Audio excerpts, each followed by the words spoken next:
Tudo bem? Eu sou a Maura Feliciano de Araújo, advogada, professora em Direito Previdenciário, sócia do escritório Amaral e Araújo Sociedade de Advogados e venho aqui apresentar mais um vídeo sobre matéria previdenciária.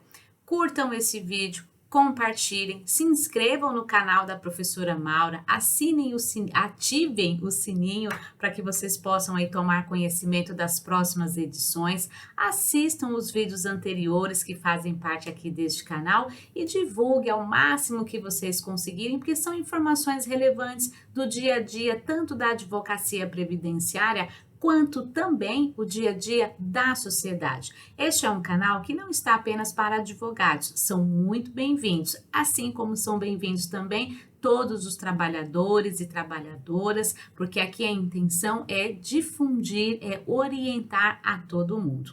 O tema que eu separei hoje para conversar com vocês é referente ao contribuinte individual. Esta semana trarei algumas informações muito relevantes para que o contribuinte se reconheça como segurado obrigatório da Previdência Social, para que ele conheça como ele deve contribuir com a Previdência, assim como também aos meus colegas de profissão tenham aí parâmetros básicos para orientarem os seus clientes.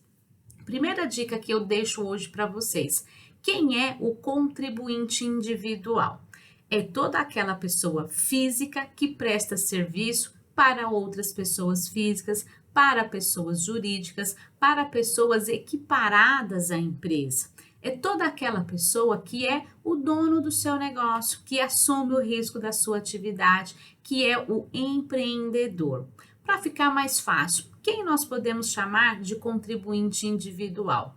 Eu, que sou advogada, sócia de uma empresa, você que está me assistindo, que é advogado e que presta serviço para pessoas físicas, aquele dono do comércio da esquina da sua casa, aquele que se associou, aquele que fundou uma empresa, aquele que é sócio de uma empresa, aquele que é microempreendedor individual, o motorista de aplicativo, a manicure que abriu ali um salão no quintal da sua casa, aquele eletricista que colocou aquela placa lá na porta da sua casa oferecendo seus serviços no bairro onde mora para as empresas em que mora, né, de onde ali próximos aonde reside. Todas essas e muitas outras que estão descritas na Lei de Benefício, no Decreto Regulamentador, são considerados contribuintes individuais. Essas pessoas, elas precisam contribuir com a Previdência Social? Com toda certeza, porque são considerados segurados obrigatórios da Previdência Social. E por que são considerados segurados obrigatórios? Porque, na verdade, eles, além de exercerem uma atividade, recebem por essa atividade. Ou recebe na forma de honorário, como no caso do advogado, recebe do paciente que ele atendeu, no caso de um dentista, no caso de um médico, que são os donos das suas próprias clínicas. É também aquele que, em razão da sua empresa, no qual ele é sócio, tem ali a retirada de prolabore, enfim. Todo mundo que recebe pelo seu trabalho é segurado obrigatório e, em razão disso, precisa, por óbvio, contribuir obrigatoriamente com a Previdência Social. Não é um ato facultativo. Esse mês me sobrou uma grana, vou contribuir. O mês que vem, eu primeiro vou comprar um sapato, depois eu contribuo. Não. Todo mês em que eu, você, somos remunerados, temos a obrigação de contribuir com a Previdência Social, de destinar uma parcela, um percentual previsto na lei de custeio, para que eu possa, então, contribuir com a Previdência Social. Posso escolher o valor com qual eu vou ali contribuir com a Previdência Social? De forma nenhuma. É sobre o total da remuneração que você recebe durante o mês. Mês de novembro, por exemplo, o Mauro está finalizando o mês, recebeu R$6.000 de honorários advocatícios. Então, eu tenho obrigação de contribuir, a minha base de cálculo será sobre R$6.000.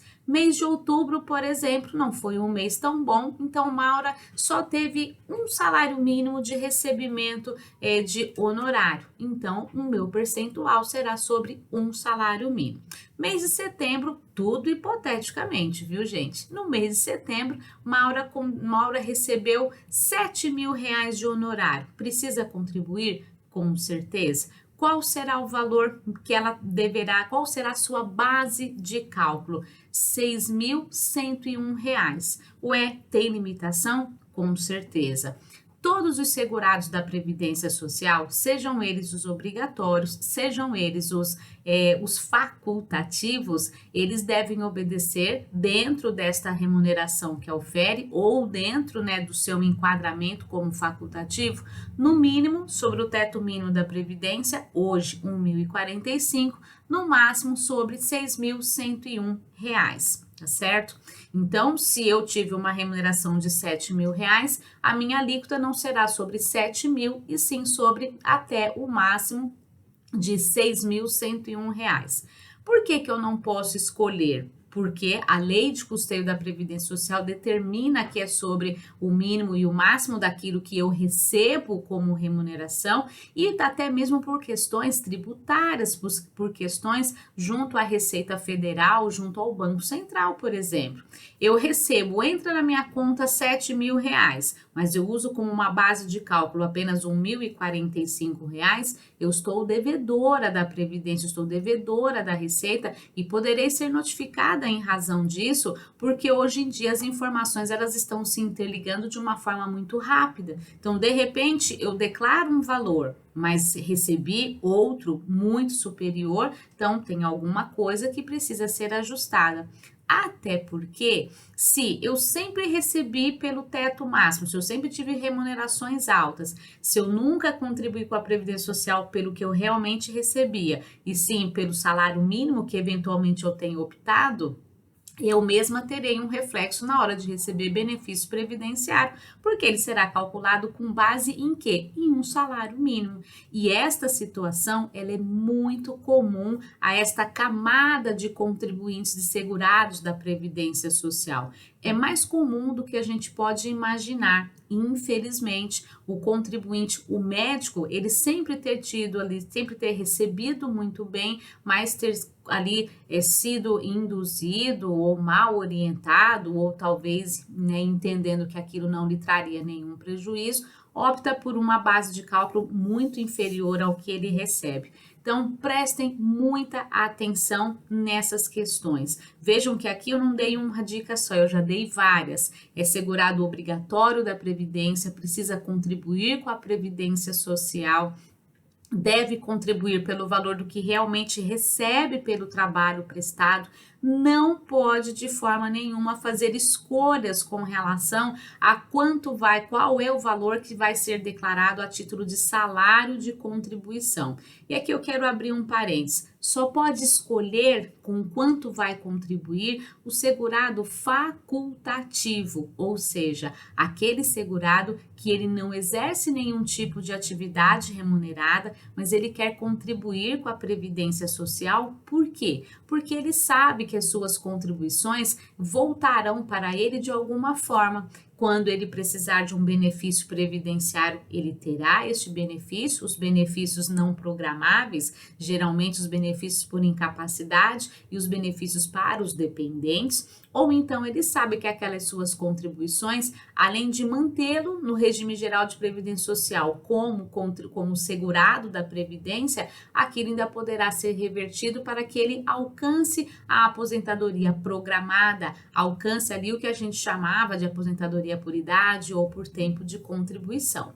Então, vejam que há a necessidade de contribuir porque estou recebendo, né, ali a remuneração. Só quem pode fazer essa escolha é o segurado facultativo. E ouso dizer, se esse segurado facultativo contratar uma boa assessoria, provavelmente ele terá ali uma indicação se de fato será tão interessante contribuir pelo teto máximo ou então diminuir o valor do seu salário de contribuição.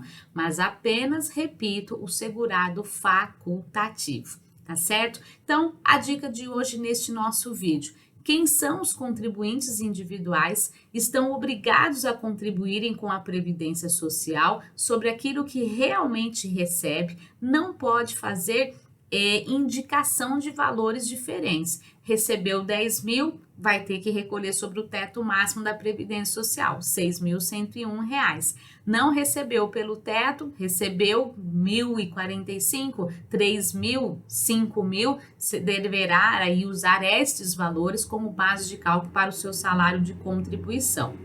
Lembrando a esta camada de contribuintes da Previdência Social, se ele faz recolhimentos abaixo do teto mínimo da Previdência Social, abaixo do salário mínimo, esses valores precisam ser complementados, porque senão haverá problemas no momento de concessão, de reconhecimento de um dos direitos para adquirir ali um benefício previdenciário, tá certo? Acessem, né, se inscrevam aí no canal da professora Maura, compartilhem esse vídeo, faça como muitos têm feito, né, podem interagir comigo ali, me enviando perguntas, sugestões, eu respondo a todo mundo e no próximo vídeo nós trataremos quais são as alíquotas que estes contribuintes individuais eles estão sujeitos. E já vou dar um spoiler aqui para vocês. Existem alíquotas diferentes para situações diferentes e que também trarão ali limitação com relação aos benefícios a que terá acesso. Então, fique esperto. Até o próximo vídeo. Tchau!